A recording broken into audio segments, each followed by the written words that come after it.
And I think recruiting at every level, if you can't recruit, you can't win. You have to learn how to recruit. I will not go below 30 unless the player's an absolute stud as far as work ethic. We'll congratulate each other and chug some beers if somebody wins a national championship. If they did, don't you think I'd have 2 championships by now? I might have 3. Now, I know Cash uses those booster gifts. He's always promising cash and women, right? I've only been caught twice.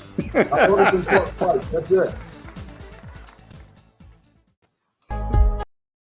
How's everybody doing? Welcome to another episode of This, That, and the Other. I'm your host, Majique.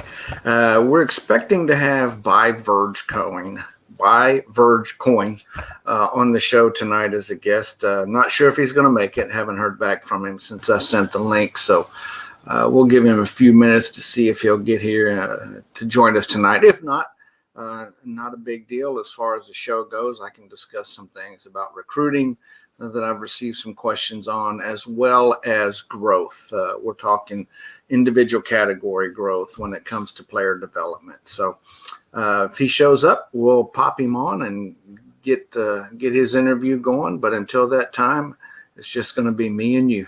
The question I had about player growth, we'll go ahead with that one, was that an individual said that he has been using a preset practice plan.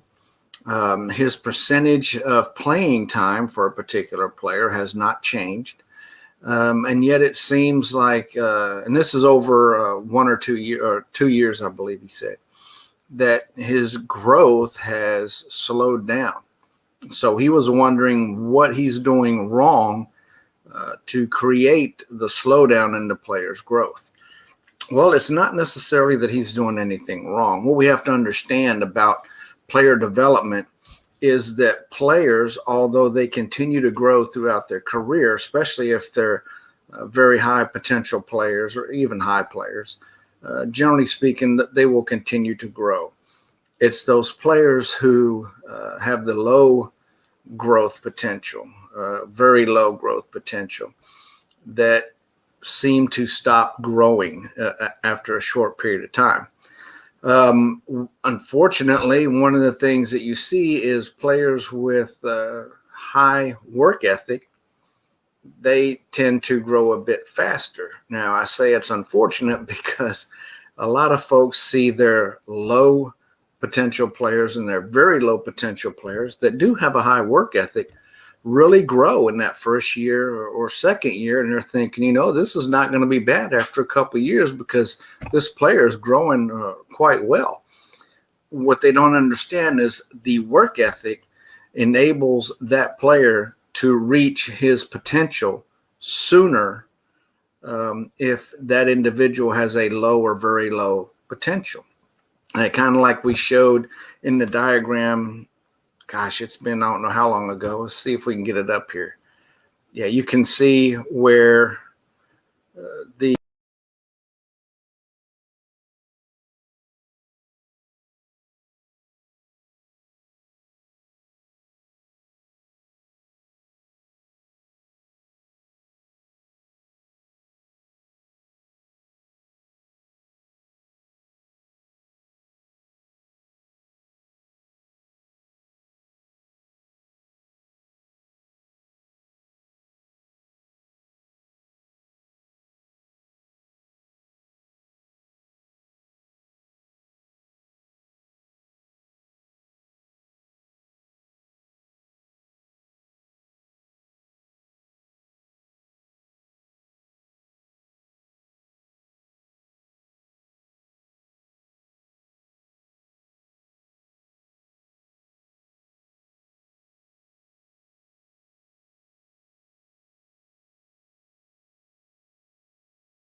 over a period of time, some of these players, and like this particular individual, he said they stopped growing. That may or may not be because of work ethic or the potential. What we have to understand is that growth is not necessarily linear in that, they grow 10 points the first year. They're not necessarily going to grow 10 points the second year or 10 points the third or what have you. The analogy I like to use is you take say a youth football player. His potential is high. You can tell he's got the makeup to be a good little football player, and he works hard at it. So he's got good work ethic. Well, he doesn't know a whole lot about the game necessarily. So let's say that you introduce him to the game of football, and he really doesn't know anything about what holes to run through. He doesn't know a whole lot about the offense. He doesn't necessarily know a whole lot about defense. Well, he's at the bottom line of his core values. But the moment that you teach him what a football is, teach him the numbering schemes on the offensive hole, and teach him about the 4 downs on offense, well, his knowledge or his ability is going to grow tremendously. He's made a marked improvement from the first time he stepped on the field to his 3rd or 4th practice. Just a huge improvement because he's gone from knowing nothing to at least learning the basics. And that's kind of what we see with some of our players that we get them on the roster. They make a huge leap initially. Now, later on, you'll see that they tend to slow down. The same can be said for that youth. He's got the basics now. Now he's trying to learn more of the finesse aspects or the little intricacies of the game that really take not necessarily time to learn, but just take minor steps in his knowledge being increased. Because, learning where the holes are is one thing. That's a big knowledge step. But learning how to put the football on what side of your body when you run on what side of the hole, that's not necessarily a great big knowledge step. That's just a little bit of his growth. He's learned that. Learning when to stiff arm, learning when to spin, learning when to duck a shoulder. All those things are smaller aspects of the overall game of football. So his growth will now appear to be a lot less than it was in the past. Because, he's put that effort in. He got that basic fundamental learning. It was a big growth for him. And now he's learning a little bit more as the time goes by. So, he's not learning in big chunks like he was at the onset. And that's one of the issues that a lot of folks have talked about. What am I doing wrong? Why is my player not growing like he should be? The first year he had, 10 or 15 points in growth, and now he's barely getting 6 or 7. And I haven't done anything different. I've still got the same playing percentage. I've still, got him starting when he's supposed to be starting. Hey, what am I doing wrong? And that's the answer. It's not that you're doing anything wrong. It's just that his learning has basically begun to slow down because he's not learning as much. There's not that much more to learn. And that's when you'll see that. One of the other questions I had was about recruiting. And I don't know exactly, without giving away too many details, but this particular individual asked me if he has a player that he doesn't care about work ethic. He doesn't care about the individual's potential that comes back in the scouting report. He just knows that this guy is better than any other guy at his position that is currently on his roster. And he wants to make sure he gets him on his roster to help him win now. Not a bad thing. I've done it. Many of us have, especially when, let's say you're taking over a new team that's been all sim. Those type of players can actually help you in regards to winning games, which, as we know, helps you with your vision at the lower divisions, which present you better opportunities on the recruiting trail, which present you an opportunity to win more games. So it's a snowball effect. So the question is, do you want to get that guy, even though he may have low potential or low work ethic, but he's got the core stats or values to really help you win now? And again, it all depends, especially if it's a sim team you've taken over. I say go for it. Absolutely. Well, the problem that he encountered was, and this was at D2, I believe.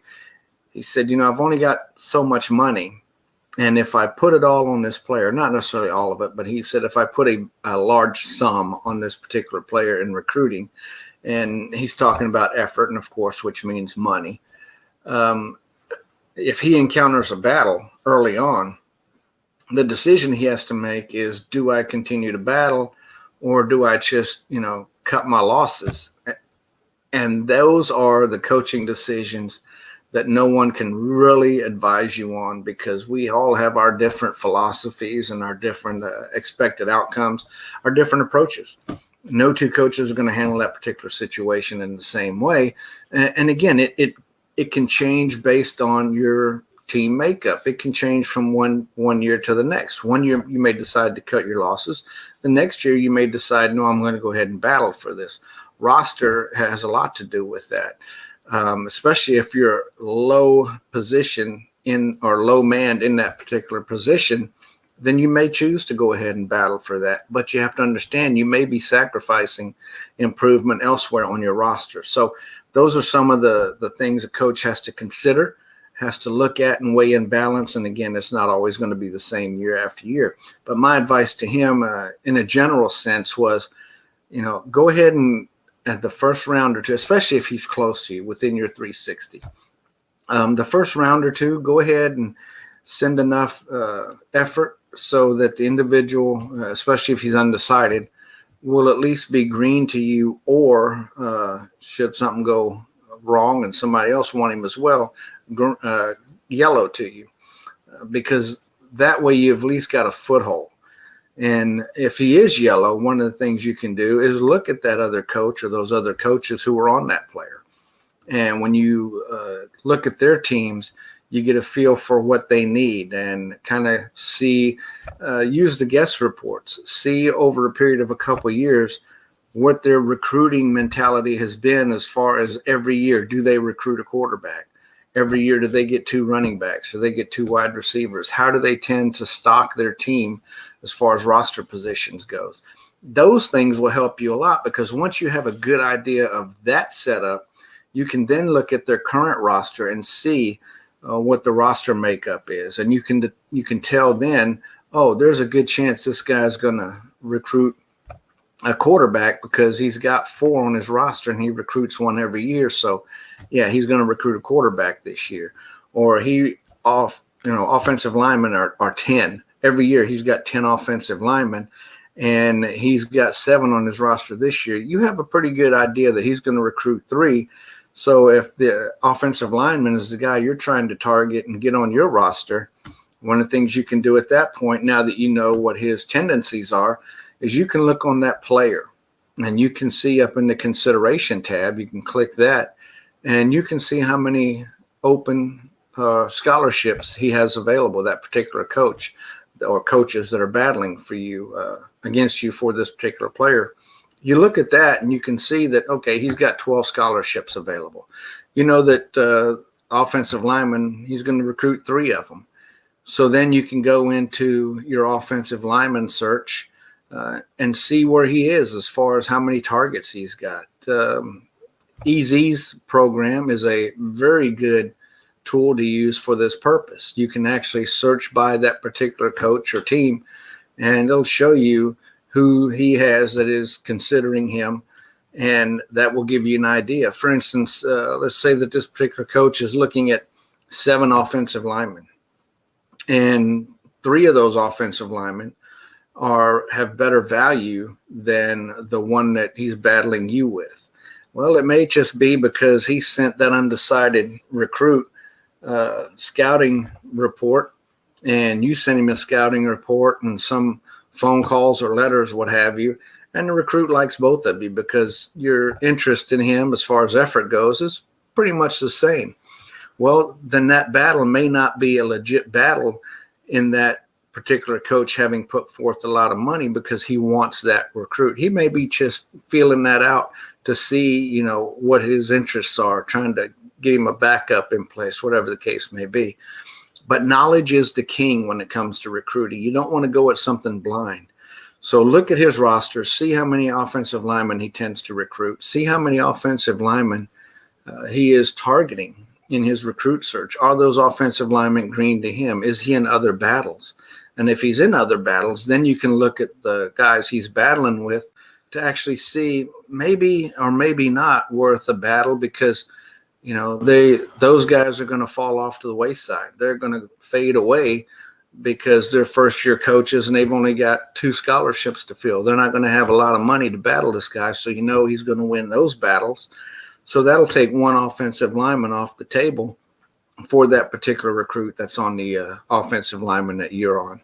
And that kind of tells you whether you need to go ahead and establish a battle, just weigh it out. And there's a variety of ways to attack this. Now, there's enough coaches in this game that we're going to have that many numbering different opinions on how to best handle it. But I was asked about my particular mindset and some of the things that I do in regards to trying to find a foothold or a way to leverage my recruit when it comes to doing a battle. And that's kind of my input to that. Now, we do have an individual who has popped on. It's not Verge, by Verge Cone. See if ricemt28 can get into the show. If he's wanting to come on, we're going to bring him on anyway. Don't have a camera. Rice, can you hear me? Yeah, I can hear you. I didn't expect to be on. Well, that's what happens. I hear you, man. Well, welcome to the show anyway. You care to stick around, or you want me to put you back in the green room? I'll watch. I was going to see Verge Coin, see what he's up to. Yeah, I mentioned at the onset that he was scheduled to be on. I have not heard back from him since I sent a site mail probably 2 days ago, and I sent him the link individually today, and he's not read it according to the site mail. So not sure if he had something come up or he's having connection issues, and not sure what's going on there. So I was essentially just presenting 2 of the questions that I've received recently regarding work and growth versus recruiting, some of the recruiting aspects and recruiting tactics. If you don't mind, go ahead and tell us a little bit about yourself, where you're from and how you got your name, and the floor is yours. Oh boy. Yeah. So I grew up in Madison, Wisconsin, live in Texas now. Joined What If probably like 2008, and had played Gridiron Dynasty with my brother, Rudy Rude. Him and I played together in the same conference in a lot of different worlds. We played in WIAC and Dobie, which was a legendary league, and then played in a couple other ones, and came back like 3 years ago. It's been fun to be back. I've seen you on the message board, and I think we've had a couple matchups from time to time. What's the predominant thing that you like about What If Sports over, the winning? I mean, we all like the winning, but what's the main thing you like about the game that keeps you coming back season after season?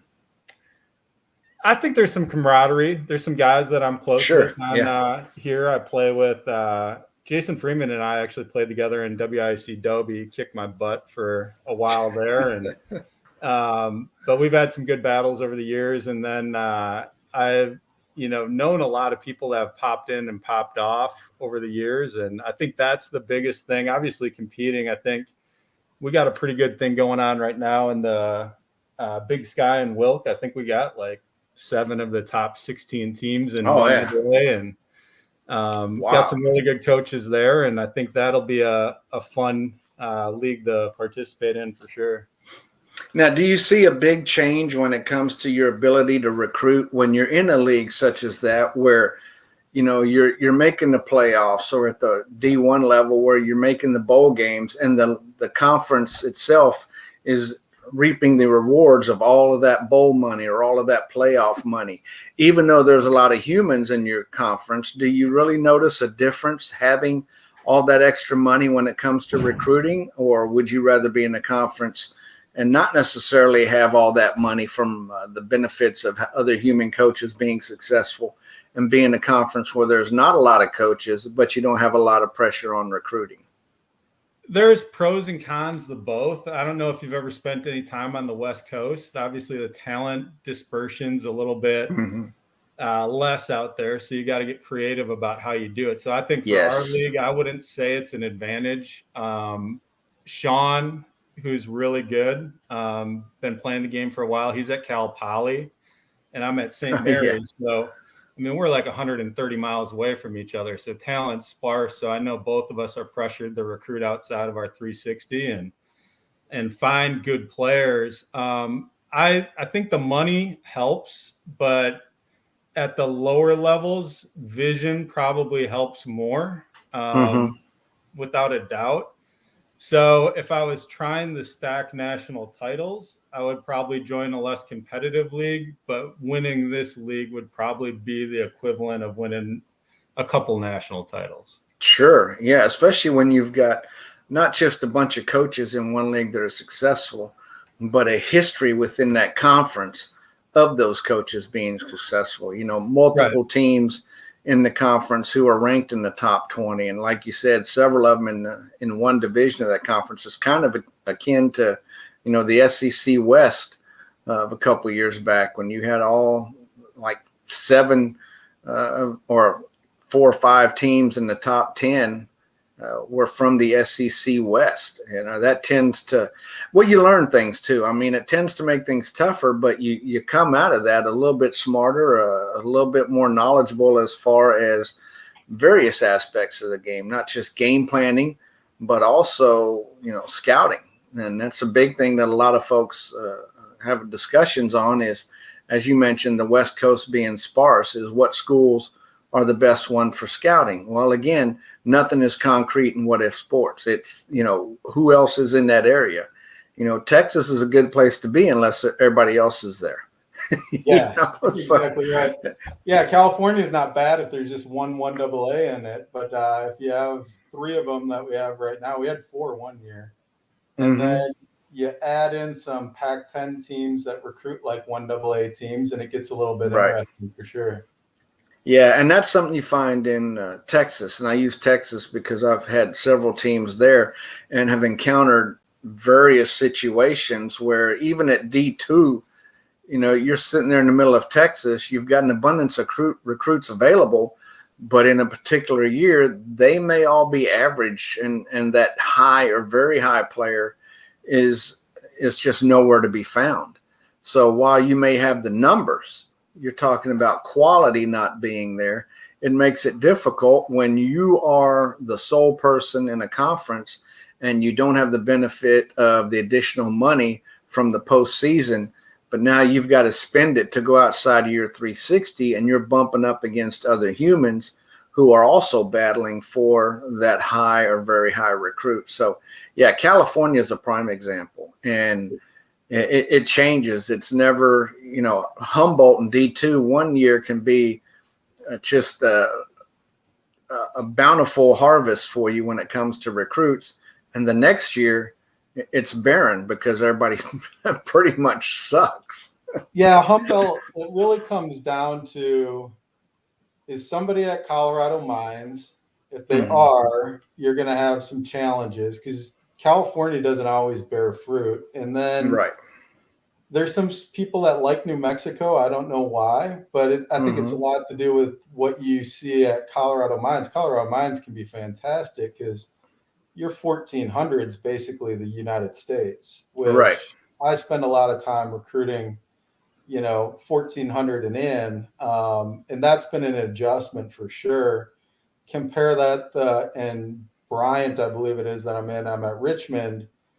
I mean, I don't have to recruit outside my 360 ever. No. So it's just different. And I think that's the fun thing about our league right now is you got to adapt and you got to be able to solve problems. Some years, offensive linemen are expensive, defensive linemen are expensive, and they are more expensive in our league because everybody needs them, and we have now. So it's been a fun experience. I think we added another really good coach, Jeff, who came in. He's doing a rebuild at Eastern Washington. Him and I played in the national championship last year, and he joined the North. So, you know, if we can get 1 or 2 more coaches, it'll be a lot of fun. My advertisement, you're going to get 30, 40 grand in playoff money.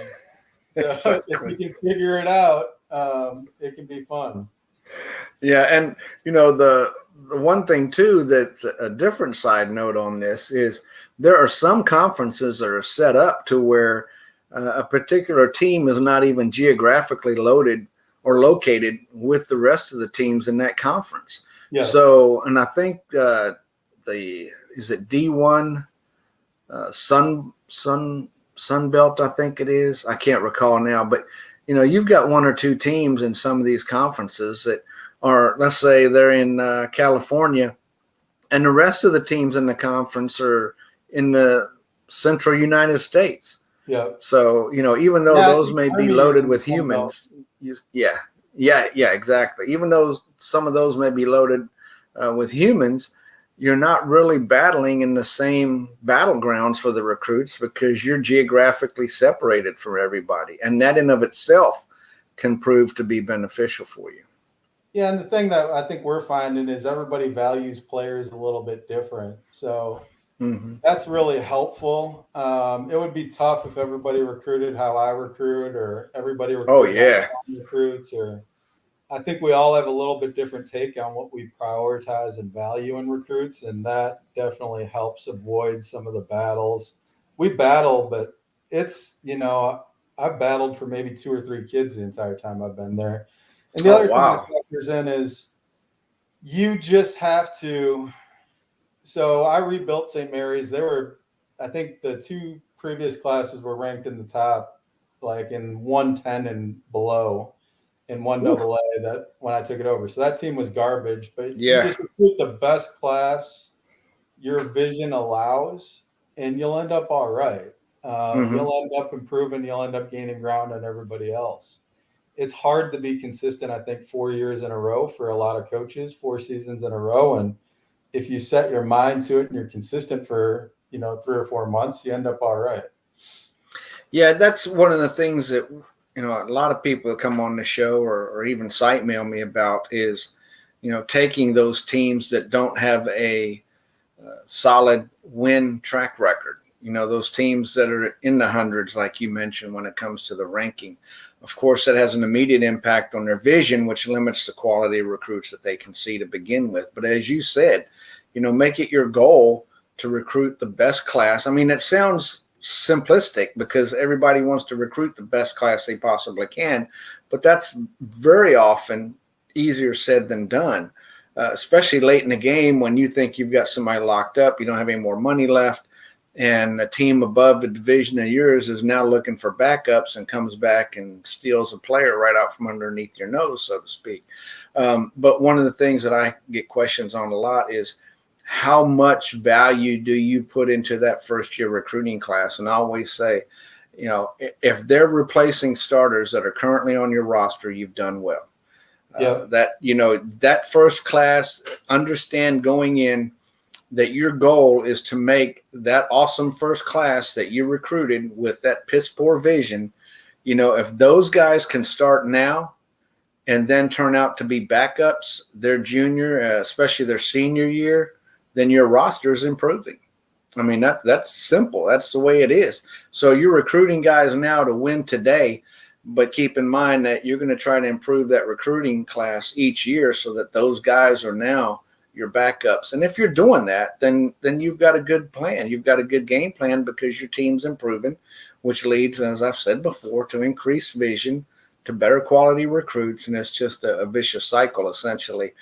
Now, you've got teams that are no longer in D3, if I recall. Yep. What would be the one stone solid piece of advice you can give to a D3 coach who has shed his cocoon at D3 and is now venturing up into D2 when it comes to recruiting, and he's taken a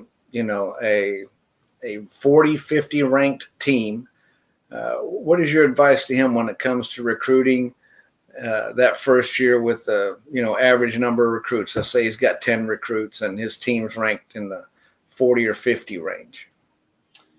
So I think I approach it the same way at every level. It doesn't matter if it's D1, 1AA, D2, D3. I think that I have a vision for what my team is going to become, whether lately I've been running trips and I've been running wishbone, two completely different setups, and I've been dabbling a little bit with the Notre Dame box, but I determine how do I want this team to look year 5, not what does it look like today. So you might see a hole in your roster where you only have 4 DBs returning on it. Well, if you load up and you recruit 4 DBs that year 1 and you're taking over a team that's in the 50 range, number one, you're not winning a national title year 1 anyway. So what I do in my approach is I'll recruit the 2 best DBs that I can find. I'm not going to recruit anymore. I'll play the young guys, and I play them a ton, and I get them growing. I think the trick, anytime you're taking on a team that is not a contender, and by contender, there's only 4 or 5 teams that actually can win a title in a given year. And if it's not one of those teams, then be patient, find guys that can grow and play them a lot and get their work ethics growing. Now, and you said that you carry that philosophy all the way through the various divisions, from the D3 all the way up to D1A. So I'm at UConn right now. I screwed up my first year. I forgot to redshirt my players. I got too many teams. But, at UConn and D1, there's a little difference because you have no bowl money. And bowl money has an outsized advantage. Where the one level of money makes a big difference is D1. And my belief on that is you can see all the players. So that's a tempting place to be that first year. And I see so many coaches screw it up in D1. Their first go around, they try and shoot for the moon. And they don't take into account that if you're in a BCS conference, everybody else has $60,000, $70,000 extra. Exactly. And you're going to get crushed. So that first class, you're patient. But I looked at it. I think I only had 3 DBs on the roster. I still only recruited 2 and played with 5 DBs. I know I'm not winning the national title year 1 at UConn when they're 2-11 the year before. It's just not going to happen. The goal is like, what can I get that roster to look like 5 years from now? Can I get the shape of it positionally where I have balance throughout my classes? And I get guys that I think sometimes people, when they see me recruit, they'll wonder, how does a guy that recruits in the 15 to 20 range win national titles and win them consistently? Right. The reason is, like, I don't look and recruit players as what they are today. I look and see what they're going to be 2 years from now. Yes. And that's a big nugget that a lot of coaches haven't really accepted to be the truth. You see them proud, and you always see them ranked in that top 1, 2, or 3. But at the end of the season, they're booted after the first playoff game, or they don't even make a bowl game, and they're frustrated. And I've fielded those questions. What am I doing wrong? Well, you're recruiting to have the number 1 class in guess. And, Bob and I have even talked about this. That is a snapshot, like you said, of the players today, not taking into consideration work ethic, team makeup, potential, nothing. That is just on paper, who are the best players on paper by the numbers today. And that player may not necessarily be worth a hoot that is, the number 1 player this year. He may not be worth a damn come 4 years from now, or if you redshirt him 5 years from now, because he doesn't have the work ethic, or he has that, very low potential, whatever the case may be. And, God forbid you promise him start or playing time and don't fulfill that promise. And now, his work ethic is shot even more. So there are oftentimes teams that do end up in the low single digits as far as ranking, or in the early teens as far as ranking. And you see them consistently in that national championship game, or in the semifinals, or better in the playoffs. And it's because that coach knows what he needs, like you said, 3-4 years down the road. And he knows how to groom those players and take advantage of those players' growth potential and work ethic to get them to be what they want.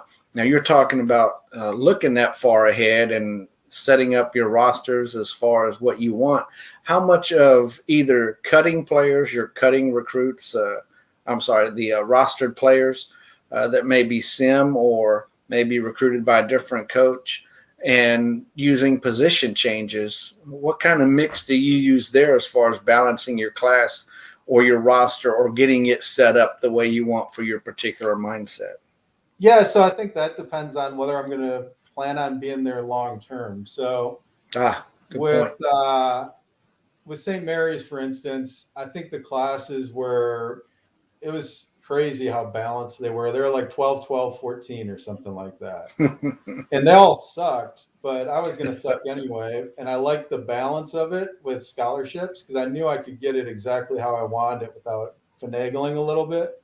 Oh, great. So I didn't cut anybody, which I think most people would do because the players are horrible, but it worked out for me, obviously. You know, we had a chance to play for a title, which was surprising. And the reason it worked out for me is just I knew that I was going to be able to find players that 4 years from now would be good players. They're not great. Mm-hmm. And then the next class would be better. And the class after that would be better. So I'm excited to see where that one goes. Sometimes if I'm only going to be there for, 5 years or 4 years, I might cut every single player I can in a class to get me to have the largest class I can possibly have at that point in time to be able to play and contend. Right now, I got another rebuild going. I can't even remember which school it's at. I think it's at, gosh, I'll have to look. One sec. But I got a rebuild going where I had like 20. That might be the UConn one. I had like 20 players in one class, and I never want that many players. So I've cut that sophomore class that I started with every single year. I've cut 3 players off of it. Right, just to get them balanced out. Balanced out. So, and I've done it both ways. I think you can win a lot of different ways. I've seen people win with like 3 large classes and 1 very small class. I've done that at a couple places. But if you want to stay there and be there for a long period of time, I think being balanced is probably the best approach. Get it as close to the 12 to 13 people per class and scholarships as you can and rock on from there. Now we're talking about cutting some players, and we both use that in various degrees when it comes to setting up our rosters, as I'm sure many coaches do. But maybe for some of the new guys, they hear that, oh, if you cut a player, your reputation takes a hit or your reputation falls. More so if it's somebody you signed. But we're talking about taking over a team. Yeah. And my point on that is the way I look at it, like you said, knowing I'm not going to contend that year with this team I've taken over and knowing where my vision is with this particular team, I don't so much worry about my reputation taking a hit, because I know that in year 4 or year 5, when I'm planning to actually have the ship turned and be highly competitive, the players that I cut today and even next season, that reputation will have a tendency to rebound quite a bit in those years when I need to have that good reputation to sign some of those quality players. And a lot of coaches are reluctant to cut for that fear, but it's really only a super detriment to your program when it comes to recruiting if your team is currently competitive and you've already got that good vision. Because at that point, there's a select few teams, and if those coaches have that A+ reputation and A+ loyalty, and you're battling with them and you've got that B- reputation, it's been argued on the boards and in the forums about how much of a detriment that is to your recruiting ability. But I've noticed that it's harder to get recruits to turn green if you've got a low potential or low reputation score when you're in the upper echelons of being competitive. Not so much at the lower level, because hell, those bottom of the barrel recruits want to play. Yep. And they don't care, where they're going to play. They just want to play. Those upper level guys are the ones that have a little more pickiness to them because they've got more choices, quite frankly. Yeah. Yeah, I think, reputation, it obviously hurts you, but that would not be the reason why I didn't cut a player or not. Right. There's other things that you're going to factor into it. If you like the shape of your scholarships and you think you can execute your plan, then there's no reason why you would cut somebody. If you don't, then I don't care what my reputation is at the end of it. I'm just trying to get things set for me to progress forward with that plan. So I think either way, I think that you asked about position changes. I really don't anymore. There was a time when it was awesome, the position change. You could take a running backer and make him the best running back in the country, or you could really do some effective position changes like when this game first came out. I wish they would add that back because it made recruiting pretty interesting. And it just, there were some good ones. Yeah, you could look for that guy that was a horrible running back or a linebacker. You could make him the best running back in the country. You could do the same thing with defensive backs from time to time, and you get huge work ethic bonuses, and it was fun. They neutered that, and that was disappointing. The other thing I would love to see them bring back is let you keep more of your recruiting budget from year to year. That was something I missed. When you could carry over 100% of your recruiting budget, that was fun. Because if somebody did take a sim, they were like blood in the water. And you knew they took a sim, they had no recruiting carryover, and it was game on with them. So it was a little more strategic. Definitely made things more challenging. Yeah, and that was when I came in, it was, I think they had just gone to retaining 50%. And even at 50%, there were players out there with huge war chests. And they would, one guy in particular I talked to, he adjusted his roster so that he always had one huge class. Yeah. And he said the way he was winning is in that one huge class, he spent very little money because he was being able to retain so much. And he had to change his mindset when it went to retaining just 50%. Because when it was still 100%, he would spend absolute minimal on his 22 recruits or whatever. And then the following years, he had so much money to really go after some of the top-notch players. And then in 3 years, he was highly competitive with that particular team that he had recruited because he was able to battle and secure those top players. When I came back to the game, I think it was 2 years ago, maybe 2.5 years ago. I didn't know any of this had happened. And I was recruiting my first class at UW-Whitewater. I'm a UW-Whitewater alum. And I think I had signed my class, and I had like $28,000 in D3 money. And I'm like, I'm going to build a dynasty. Oh my gosh. At UW-Whitewater in Wilkes. That was the first time I joined up. And all of a sudden I saw it, cut down in half. I was like, what just happened? By 3/4. Yeah. Happened. I sight mailed Freeman when I came back to the game. I was like, dude, what happened? They took all my money. He's like, yeah, they only let you keep 25% now. Yeah. Which, and to me, that one of the things that we joked about in the past too is when for instance, let's say you're at a North Carolina in D1 and it's bowl time and the bowl season's over and you've got that $70,000 nest egg, at the school for the upcoming year before you ever lose your seniors. You've got that money in your recruiting bank. Well, you decide to go to Connecticut. Where does that money go? Right. Because the oncoming coach, he doesn't get it. It's gone. I think that the money should stay with the school. That would be nice. It should be there because, granted, a lot of this is not like real life, but that's one aspect where the coach doesn't take the money with him when he leaves a real school. The money stays there. And just like in Gridiron Dynasty, the coach doesn't take it, but the money doesn't stay there. So where does it go? I'd like for it to remain just as an additional strategy point for determining what school you want to go to. You can look at how the other teams did in that particular conference when it comes to the bowl games, and you can have a very good idea that, hey, if I take over this team, even though it's not necessarily the best, they're going to have $70,000 in recruiting money from the start versus this other team that may be a little bit better. And, they're in a different conference where they're only going to be at about 20 grand in bowl money. So yeah, they make it really hard on first-year coaches. That is for sure. Yeah. And the other thing too is, of course, the player position changes.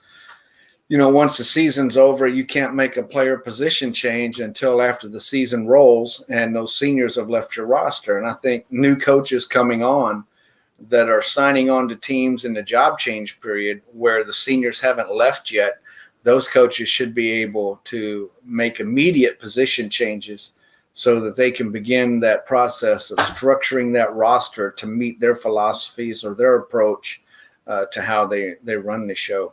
As far as how they set it up. Do too when I take over a team, as you mentioned that, like if I had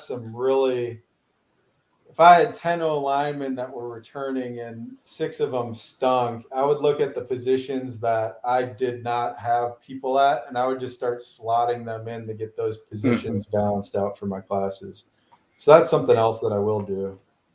Now, where do you fall on the old time pork? You may remember pork as being punter or kicker. That used to be a familiar, frequent topic on the message boards. Do you keep a punter as just a punter, no kicker, or do you keep a kicker and no punter, or do you keep both? Or as one guy did, he said he doesn't keep any of them. Back in the day, I did not play with the kicker because you weren't punished on kickoffs, and your punter could make enough field goals and extra points that picked you up an extra scholarship. Now, I think it's too punitive. I mean, I've played teams that are much better than me in some of my rebuilds that I'll beat in the playoffs simply because they give me 200 yards of field position every game by not carrying a kicker. Yeah. So I think that you have to have a kicker. Now he doesn't even have to be a good one. You can spend the bare minimum and get a kicker, but that kicker will perform better than your punter on kickoffs. Absolutely. And as I mentioned briefly, there are some coaches who go with the zero approach where they let the engine default and bring in a quarterback to do that kicking. And, sometimes that works out, but more times than not, it doesn't seem like it's worth it to me for that 1 or 2 extra positions when it comes to the roster.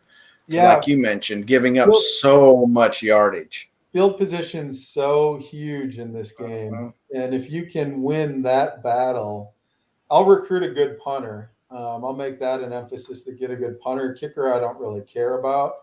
But if you're giving up 10 to 15 yards a punt on average, and you're giving up, the team starting on average at your 40 or their 40-yard line instead of the 20, you're in trouble if that team's similarly matched in talent. So I don't think it's worth it. 1 or 2 players are definitely not worth it.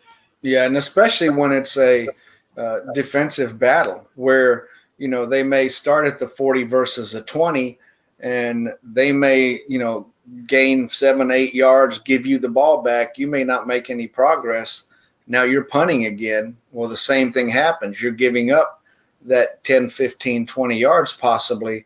So their offense is getting even better field position each and every time that there's a change in possession.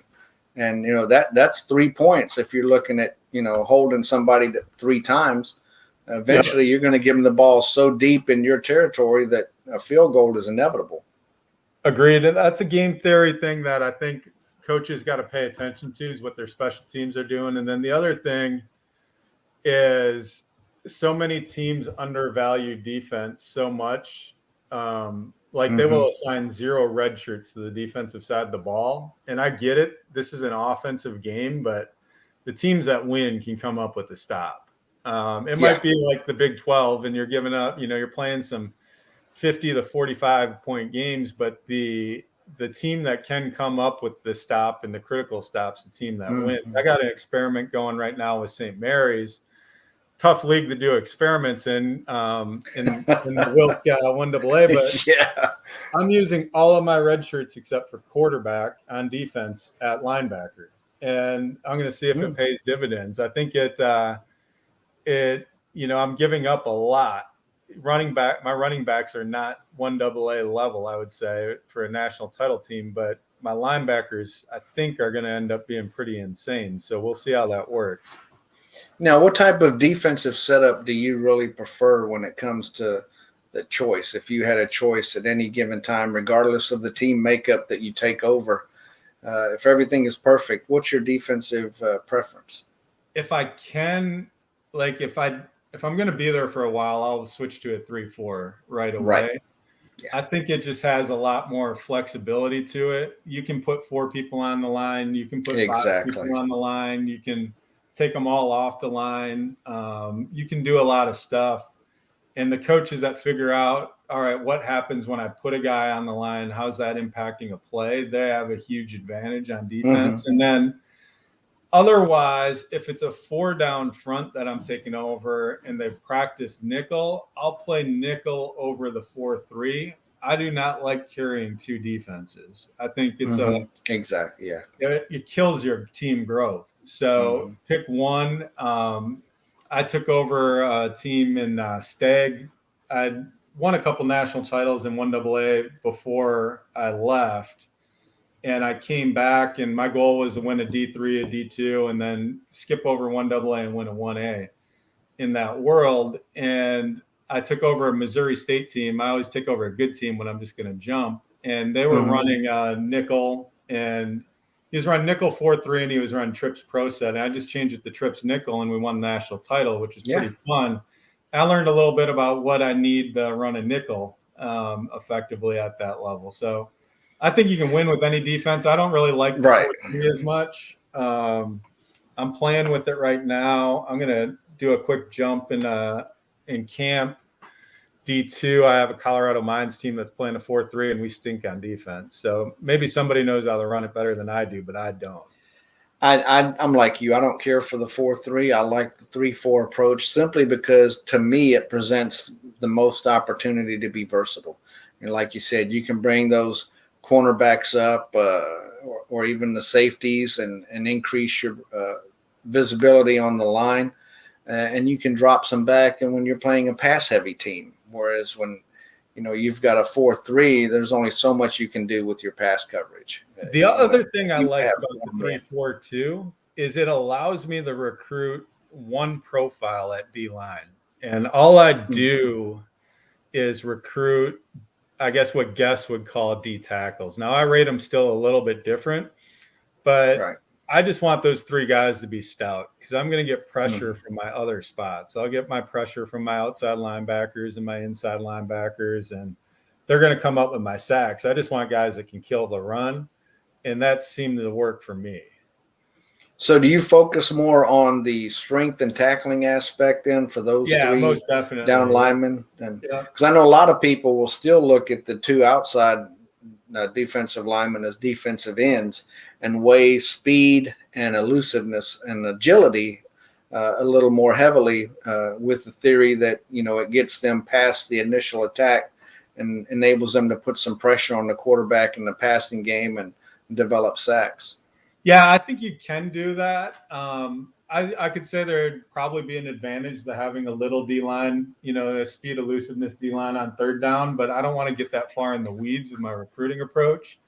Yeah. So I just keep it simple, and I recruit strength tackle guys for my 3-4. Now, they might not look like strength tackle guys year 1, but they'll be there by year 4. Right. And I think that approach has worked pretty well because I found that I can get my pressure from elsewhere. Exactly. You can always groom and recruit specifically for that linebacker or cornerback or safety coming up to present you some of that pressure on the quarterback through the blitzing setup. And, that it's very crucial that in a 3-4, you do have the ability to stop that run or at least minimize the success of the offense when they're running the ball simply because, that is everything else is backed up to cover the pass. So those 3 guys up front are super critical. And if they're falling apart, now you're bringing some of your defenders up to help support them Now you're creating a weakness within your pass defense that a good offensive coach can see and exploit. And, you're spinning your wheel at that point in what to do. Not a very good position to be in. I found myself there a time or two when I've had a hole in my defensive line recruiting. Yeah, I think we've all had those holes. They're expensive. It depends on the Yes. level. D2, you can find them for days, but as you go higher up, yeah, it's tougher. Yeah, and you mentioned the whole part about decreasing from a 2-set defense or 2-set offense to 1 on each side of the ball. That tends to allow you to put more time into individual player growth, which has been said on this show oftentimes. At the D3 level, I pretty much don't even worry about any type of formation IQ. I'm focusing on getting those players to improve and be top-notch players.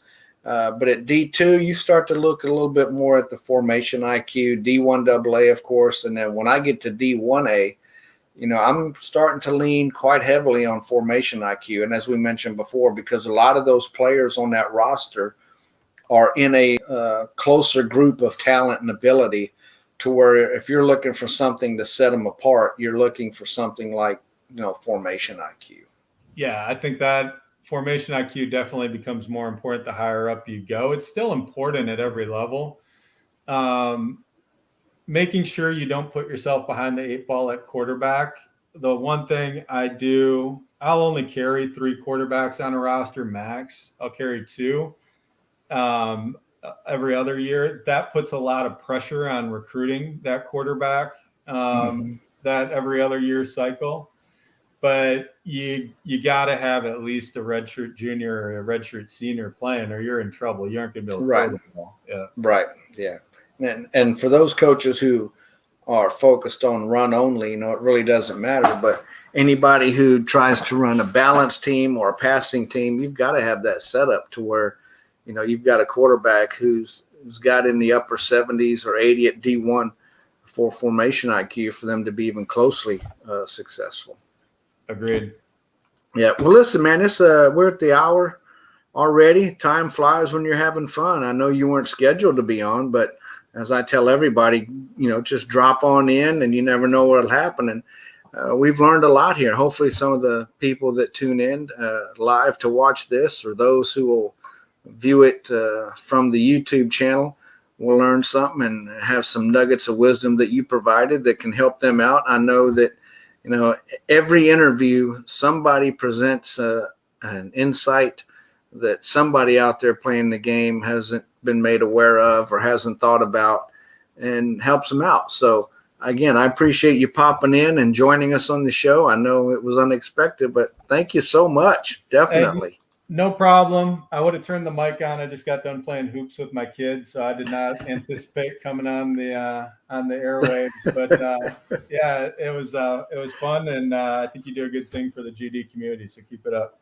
Oh, well, I appreciate it. Thank you so much. And good luck to you going forward, especially with that mega conference you guys are battling in. Yeah, have fun with that. We need some more coaches, so come on up the Wilk. We'd love to have you. Yeah, I may be y'all's whipping boy. You never know. You come whipping around on me. Thanks again. All right, man. For everybody else tuning in, appreciate you watching us today. And come join us sometime. This is another episode of This, That, and the Other. I've been your host, Majique. Thank you so much.